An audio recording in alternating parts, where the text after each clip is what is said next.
KMTV Action 3 News live at 10 starts now.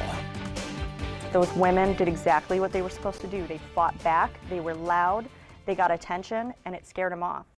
Tonight, 2 women are alive after fighting off a sexual predator. But that same violent and menacing guy is still on the loose. Now police hope a surveillance clip, this one right here, will help get him off the streets. His most recent sexual assault on the Creighton University campus. Good evening, I'm Craig Nigrelli. Jen is off tonight. Police are linking 2 attacks this week to one man, and they might have an important clue. Reporter Nick Starling is live tonight with much more. Nick. Craig, this is the man police are looking for. I know it's kind of hard to make out, but police say he could have sexually assaulted at least 2 women, and police are asking for your help finding the man. On Sunday, just after 1 a.m., Omaha police were called here to 37th and Jackson Streets to a reported disturbance of a 25-year-old woman yelling for help. Police say she was knocked down by a man and was sexually assaulted. Put his hands up her shirt and down her pants. She fought him off. She screamed until someone else in the area heard her and came outside and scared the suspect. He fled the area. A similar story on Tuesday here at Creighton University's Hyder Hall. Just before midnight, a 19-year-old woman says a man grabbed her from behind and forced her onto the ground and sexually assaulted her. Again, she fought. She screamed until someone else noticed and scared the suspect off. Both times, the suspect ran away when someone else comes for help. If someone comes up behind you and grabs you from behind, they don't want a confrontation. They want to take you to the ground. They want you to be compliant. And in this case, those women did exactly what they were supposed to do. Omaha police officer Jessica Swanson thanks the 2 women for coming forward on a horrific experience like this so they can catch the bad guy. It bothers them so much so that they don't want to come to us. They don't want to report it. But you have to remember that a suspect, like in this case, who targets a certain type of person or just tries to victimize others probably has other victims. This is the only footage of the suspect so far. Police say he appears to have a dark bandana with white markings covering his face, a dark-colored hooded sweatshirt, dark pants, and dark shoes with light-colored soles. About 6 feet tall, 200 pounds. We want to identify them. We want to help them. We want to put this person away so they can't hurt anyone else.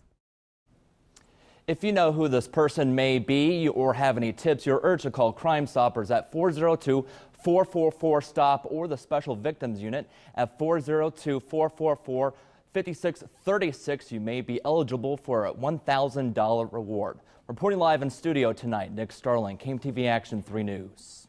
Now, your Weather Alert First Forecast.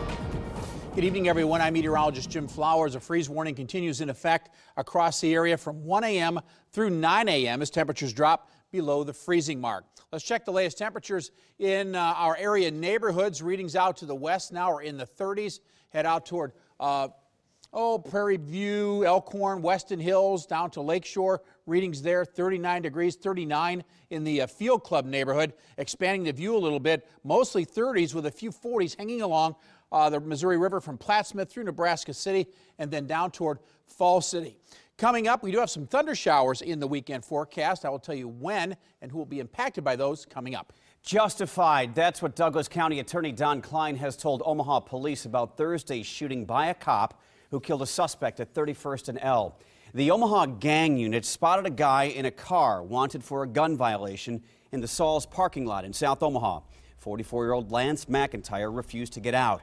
Investigators say he rammed 3 cop cars as he tried to get away. Officer Dale Thomas fired 16 rounds, hitting the suspect 4 times. McIntyre died at the hospital. Tonight, his friends are searching for answers. That's it. Why? You know, you took a grandpa, a father, someone's brother, uncle, friend, you know, it's just, I just don't understand why that, why this way. Police found an unloaded handgun in the car and $1,200 worth of meth. The officer is on leave tonight. The parents of Sara Route will be out this weekend demanding justice and answers in their daughter's death. They will gather complaint signatures, hoping for action against Judge Marcuso. Marcuso is the one who set Eswin Mejia's bond at $50,000. Prosecutors believe Mejia, who you see right here, was here illegally, drove drunk, then hit and killed Sara Route in South Omaha in late January. He's now a fugitive. Tomorrow, Route's family will be at St. Pfeffer's Restaurant in Carter Lake starting at 11 a.m. In Lincoln, the NSAA decided not to change its transgender policy. In January, the NSAA Board of Directors voted to allow transgender students to play sports in the gender they identify with. Today, delegates looked into changing it back based on a participant's birth certificate. The move failed. Catholic bishops have been very outspoken on the issue. They are disappointed and say they will continue to push for a change in the policy. Tonight, Pope Francis has published a new guide on love, sex, and marriage. The Pope once said, "Who am I to judge?" when asked about people who are gay.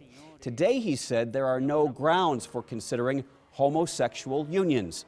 The pontiff calls divorce evil, but has left the door open for people who are remarried without an annulment to take communion. On gender identity, the document says, accept our humanity as it was created. This is not a manual of answers to all of the great problems. It's rather an honest attempt to raise all the great questions that families are facing today. Pope Francis says Catholics should let their conscience guide them on how to behave, not church rules. First Ebola, now the Zika virus, a world health crisis, and Nebraska is joining the battle. A UNN researcher is partnering with others in Brazil. He's sending out a device developed in 2014 called the Plex to the country to speed up virus detection. The Plex can send digital copies of blood samples to laboratories anywhere in the world for studies. An update to a story we brought you last night. TransCanada has identified the leak in the Keystone pipeline that dumped about 17,000 gallons of oil in a South Dakota field. Tonight, Canadian regulators have given the company permission to restart the operation tomorrow when repairs are expected to be finished. The pipeline runs from Alberta, Canada, through part of Nebraska to refineries in Illinois and Oklahoma. You'll recall President Obama has rejected TransCanada's attempt to build another pipeline called the Keystone XL. If you like antiques, food, and a flea market atmosphere, then 192nd and Dodge is the place to be this weekend in Elkhorn. Tens of thousands of people will flock to Junk Stock. Organizers are celebrating their 5th year at the farm right off the expressway. Now we're growing up to, I think 120 vendors this show. We get up to 120 in the summer. And then people travel from all over the country to come for Junk Stock. So it is quite the growth. They call it 3 days of peace, love, music, and junk. It's open tomorrow from 9 until 6 and Sunday from 10 until 5. It is a big night for some of Omaha's finest as they move from being officers to sergeants. Watch. Congratulations, Lindsay. Police Chief Todd Schmatter joined family members as they pinned the new sergeant badges on the uniforms of 4 officers today. Mayor Gene Stothert was on hand to congratulate them and pose for pictures. A young man in Ohio finds a special 4-legged friend from Nebraska, and he's a lifesaver. Get this, meet Bronny, adopted from Nebraska in a program called Hounds for Heroes. It trains shelter dogs for service. Now, this particular dog helps 7th grader Jack Rawson battle diabetes by sensing if his blood sugar levels are too low or high. Well, he's like a savior and a friend at the same time, because he's always there. Bronny even watches Jack while he plays baseball. His senses are so good, he can detect sugar levels from the dugout to third base. And he likes a good belly rub, like most dogs. The last known fugitive of the Paris terror attacks captured tonight. Now investigators are trying to figure out if their man is the same guy seen in security video with 2 suicide bombers in Belgium. Coming up in weather, it has been a windy week, but what about the weekend? I'll show you that wind forecast if you're a golfer or fisherman. That's coming up right after the break. KMTV-3, your official home for Husker Sports, presents Husker Legends. Charlie Green, a 6-time national track champion for the Huskers, an Olympic gold medal winner and member of the U.S. Olympic Hall of Fame. That's why Charlie Green is a Husker legend. What's the most awarded car company of the year, ranking from top to bottom? Luxury cars seem like they would be top awarded. Better be some awards behind what you're paying for, right? The final answer? Uh-oh. Chevy, the most awarded car company 2 years in a row. Wow, it's like a luxury car. I was shocked. I mean, it's like, this is Chevy? For a limited time, get cash back for 15% of the MSRP on most remaining 2015 Chevy vehicles while they last. See your Heartland Chevy dealers.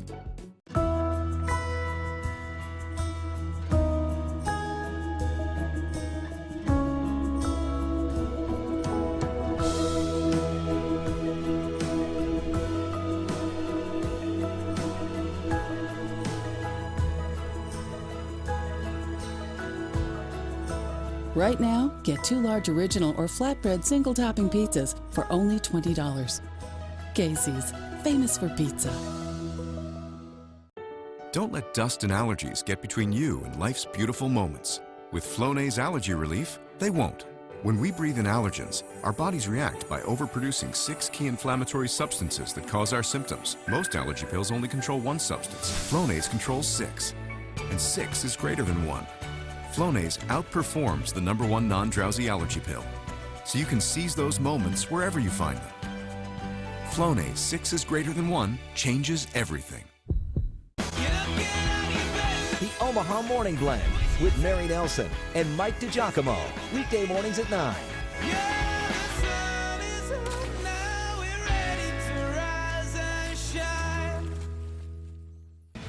Council Bluffs. Thanks for watching KMTV-3. The last known fugitive in the Paris terror attacks from last fall is in custody tonight, and he might be the man in the hat seen at the Brussels airport the day of the bombings there last month. CBS reporter Jonathan Vigliotti has more from London. Belgian police made 5 arrests Friday, ultimately nabbing the only remaining fugitive from the Paris terror attacks, 31-year-old Mohamed Abrini. This afternoon, Mohamed Abrini was arrested at Place Albert in Anderlecht. Abrini was last seen in November at a gas station with Paris suspect Salah Abdeslam, just 2 days before the Paris attacks. Authorities say the pair rented rooms in Alfretville last November. Some of the suicide bombers stayed in this rented flat just before the attacks in Paris. Abrini was a childhood friend of Abdeslam and is believed to have spent time in Syria last summer. Now authorities are trying to determine Abrini's possible role in the Brussels bombings. The investigators are verifying whether Abrini Mohamed can be positively identified as being the third person present during the attacks in Brussels National Airport, the so-called man with the head. Abrini's arrest came just 24 hours after police released this video showing the man in the hat walking away from the Brussels airport and returning to the neighborhood where the bombs were built. Jonathan Vigliotti, CBS News, London. Belgian police also arrested a suspect believed to be involved in the Brussels subway bombing that same day back in March. At a high school in Sarpy County today, students witnessed a very real demonstration on the dangers of drunk driving. Ben, what did you do? It was the 6th annual mock crash in conjunction with spring as well as prom and graduation season. Police, firefighters, and paramedics converged on Papillion La Vista South as drama students simulated a deadly wreck. An SUV had T-boned a small sedan with a bunch of kids in the car. The simulation touched a nerve with this student. Thinking about that, how much a family has to go through during something like this, like the person's, like someone can get seriously hurt, people can die, someone can be brain damaged for the rest of their life because of one stupid mistake they made. Afterwards, I was one of the guest speakers during an assembly. I explained to students what we in the media cover all too often when it comes to drunk driving. All right, Weather Alert meteorologist Jim Flowers is here. I guess the big headline is the cold that's moving in. Yeah, exactly. Folks that may have had some sensitive plants and things may have tried to jumpstart the season a bit. Good idea to bring those in, cover them up tonight. Craig, still a freeze warning in effect.